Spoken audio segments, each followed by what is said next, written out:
ప్రద్యుమ్నే శృంఖలాదేవి. ఈ శక్తిపీఠంలో సతీదేవి యొక్క కన్ను పడిందని కొందరు, స్నానమే పడిందని కొందరు భావిస్తారు. వీటికి సరైన పురాణ ప్రమాణములు కనిపించడం లేదు. ఈ క్షేత్రంలో వెలిసిన దేవీ విగ్రహంలో ప్రతిబింబించే మాతృప్రేమను అర్థం చేసుకోలేని సాధకులకు ఇది శృంగార క్షేత్రంగా కనిపించేది. కనుక అలనాటి గురువులు తమ శిష్యువుల్లో నిర్వికారులైన తమ ఉత్తమ శిష్యులను మాత్రమే ఈ క్షేత్ర దర్శనానికి అనుమతించేవారు. దీనికి పురాణ కాలం నాటి కథ ఒకటి ఆలంబనగా ఉంది.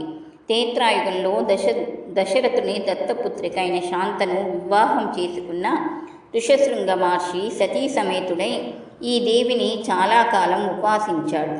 చాలా కాలం ఉపాసించినాక ఆయనకు ఆ దేవి యొక్క విచిత్రమైన ఆజ్ఞ ఒకటి మనసులో వినిపించసాగింది.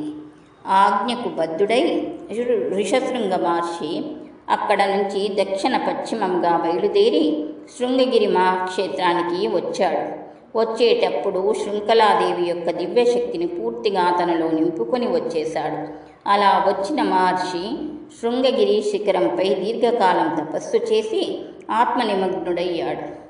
ఆ తర్వాత శృంఖలాదేవి ప్రేరేపితుడై ఆ గిరికి ప్రదక్షిణ సంచరిస్తూ ఆ శృంగగిరి ప్రాంతంలోనే కొన్ని శక్తి క్షేత్రాలను ఏర్పరిచి వాటిలో శృంఖలాదేవి శక్తిని భాగాలుగా స్థాపించి వేశాడు.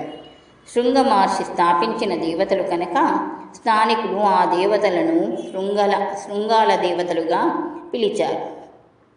ఆ తర్వాత 2 యుగాలు దాటాక 3వ యుగంలో అంటే కలియుగంలో 3000 ఏళ్ళు గడిచాక ఆదిశంకరాచార్యుల వారు శారదాదేవిని మాహిష్మతి నగరం నుంచి తీసుకొని వస్తూ శృంగగిరి ప్రాంతానికి వచ్చేసరికి అక్కడ గల శక్తి తరంగాలకు సమ్ముగ్ధులయ్యారు. శారదాదేవి కూడా ఆ స్థానాన్ని మెచ్చి అక్కడే నిలిచి వేదధర్మరక్షణ చెయ్యాలని భావించింది. అలా ఇద్దరి భావనలు ఏకమై శృంఖాల క్షేత్రాల ప్రాంతంలోనే శారదాదేవి శారదాపీఠంగా నిలబడిపోయింది. దీనిని బట్టి క్షేత్రానికి, క్షేత్రంలో నెలకొన్న శక్తికి రెండిటికీ సమానమైన ప్రాధాన్యత ఉన్నదని తెలుస్తుంది. కానీ ప్రధాన శక్తి ప్రద్యుమ్నంలోనిదే కనుక ప్రద్యుమ్న క్షేత్ర స్మరణలతో పాటుగా శృంఖలాదేవిని స్మరించాలి. ప్రద్యుమ్న దేశం ప్రస్తుతం పశ్చిమ బెంగాల్లోని హుగ్లీ జిల్లా ప్రాంతమని పండితులు అంటున్నారు. వంగదేశం అనాదిగా శాక్తేయులకు నిలయం. ఇప్పటికీ అక్కడ తాంత్రిక శక్తి, శాక్తేయ సాంప్రదాయం చాలా ప్రబలంగా ఉంది. అక్కడ అమ్మవారి ఆలయంలోని లేని గ్రామమే ఉండదని చెప్పవచ్చు. ఆ ప్రాంతాన్ని వంగదేశమని, గౌడదేశమని పిలిచేవారు. ప్రస్తుతం పశ్చిమ బెంగాల్ బంగ్లాదేశ్ దేశంగాను, వంగదేశంగాను విడిపోయి ఉంది.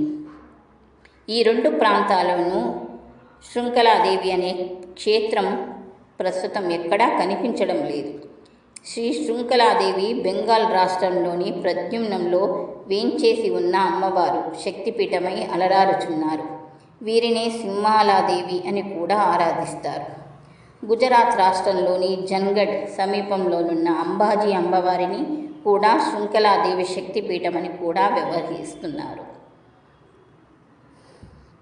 సేకరణ తాడంకి వెంకటలక్ష్మీ నరసింహారావు, జేబీ పబ్లికేషన్స్.